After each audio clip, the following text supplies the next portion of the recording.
Hey guys! So we haven't done a video in a while, and we had a couple of questions in the inbox today that I thought would benefit from maybe answering in person. Also, we've had 1,000 posts. Shannon posted about it earlier, which I think is super cool. But in like 2 months, we've done 1,000 posts, and almost all of those have been your guys' questions, which is super awesome. Um, Also, just a little backstory. Shannon and I originally started Danny and Shannon Talk About Sex. It was a podcast. Um, and it was when we were both single and neither one of us was getting laid.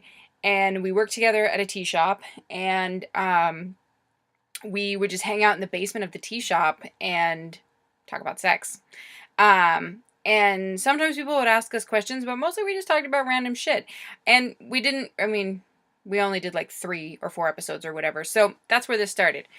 On to the questions. So, in our inbox right now, we have one that's been sitting in here for a while that I was going to talk to a real life lesbian about how this worked. But I just asked some questions and got a basic idea. And I may still yet do a video interview with a real life lesbian who has real life lesbian sex on the reg. So if you guys have more questions about that, if you're new lesbians or are interested in some girl on girl action and aren't really sure about the mechanics of it, in a non-icky way, if you want to ask a question, I will ask my friend who is lesbian. Or friends. I have several friends who are lesbians. But the question that we've had for a while is, when lesbians have sex, do they just hump each other until they get off? Is there more to it than just eating out and masturbation? There is a lot more to it. So, obviously oral sex plays a pretty big role, and digital penetration and mutual masturbation. There's also something called scissoring, which you can sort of figure that one out on your own, and it's basically kind of the rubbing together of those parts. A clitoris is in the womb. The clitoris is what turns into the penis, so it has the same sort of nerve endings and the same sort of idea behind it. So when you sort of rub that general area together, it creates friction, and ultimately you should be able to ideally get everybody off that way. That, according to the lesbians that I've talked to at least, is not always the most preferable way of going about it. There's also a lot of toys, and there are some lesbians who do not believe in using any kind of toy. And there are some lesbians that don't believe in using vibrators. There are one lesbian that I know doesn't like using vibrators because she thinks that it desensitizes you.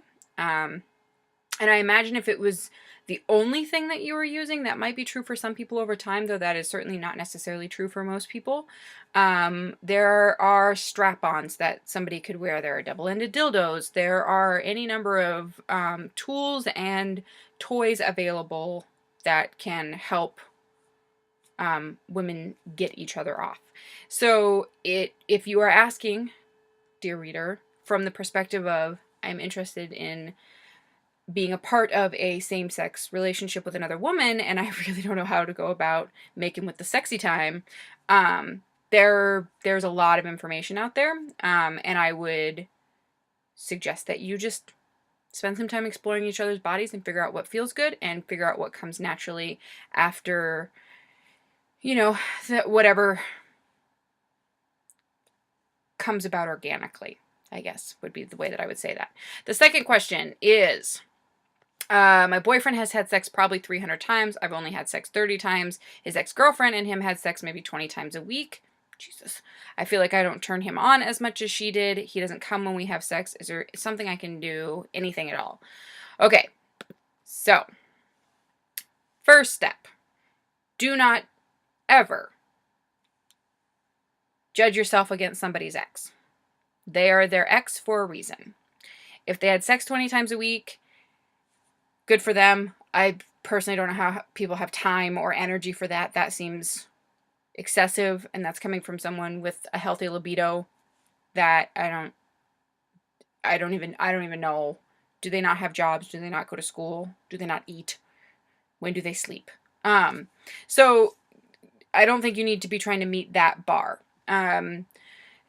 If you feel like you're not turning him on enough, lots of people feel that way. I have suffered from the same feelings myself, that, I'm not doing enough and you're not attracted to me and blah, blah, blah, blah, blah. Everybody's libidos are different. Everybody has certain things that do it for them. If you're relatively new in this relationship, and you haven't really figured out what pushes his buttons for him yet, talk to him about it. And even be honest. Be like, hey, I know you told me that you and your ex used to have sex, like bunny rabbits, and I can't really keep up with that. Is that cool with you? Is that an expectation that you have of me? Because if it is, talk about some expectations, bro. Because for real, I got shit to do and don't have time to just be naked all the time. As much fun as that sounds like, ain't nobody got time for that. And then from there, if he's like, no, it's not you. I didn't really want to be having sex that often. That was just, how it worked in our relationship. Then, go into the next thing. Hey, is the amount of sex that we're having okay with you? Do you wish that we were having more sex? Is there something that I could be doing? And also sort of take inventory of why you feel like you need to be having as much sex as he and his ex did. Because, again, like, everybody's at a different level. If you don't feel the urge that often, then you don't need to do it that often. And if you do, then that's great. And definitely, try to instigate and ask for some naked time and see what happens. But also, maybe, depending on how long ago that was, maybe he's outgrown that phase. Maybe that was the only thing he had in common with her, and that was the only thing they could do. Maybe you guys don't have sex as often because he doesn't need to just have sex with you. He actually likes talking to you. There's any number of reasons why you guys aren't having sex as often as he and his ex are. And the fact that he's with you and you guys are having sex hopefully regularly and are hopefully having good sex, just because he's not ejaculating at the end of it doesn't mean that it's not good sex. The other possibility, and I don't know if this is something you want to bring up with him, I don't know how old you are, I don't know how far along in your relationship you are, I don't know how close you are, is that if he's not ejaculating, it could be because he is masturbating a lot. And if he was having that much sex before, it could be a compulsion. And sometimes when you masturbate too much, you sort of run out of semen. And they could even still be orgasming. We actually wrote a post about this, I think yesterday, about dry orgasms, where the male body only produces so much ejaculate. So I don't know how you would even bring that up with somebody. Like, it really depends on where you're at in your relationship and how cool you are. Me personally, I'd be like, yo, are you whacking it all the time? That's why you're not coming when we're having sex? But I tend to be a little bit more head on about things in my old age than I was when I was younger. So, go down the list and see where you're at with this and whether it's something you even need to be worried about, whether you're okay with the amount of sex that you're having, whether your relationship is healthy and happy otherwise, whether you feel satisfied, whether he feels satisfied, if there's some physical reason why he's no longer orgasming, or if his libido has gone down. Is he taking a new medication? Has he gotten older? Did his dog die? I mean, like, there's a lot of reasons why a dude may not be into it.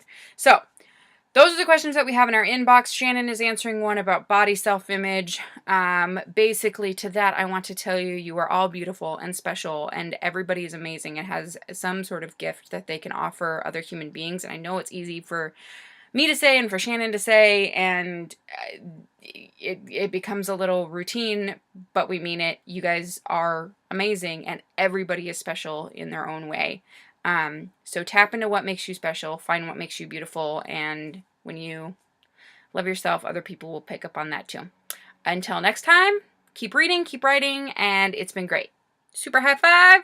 Peace out.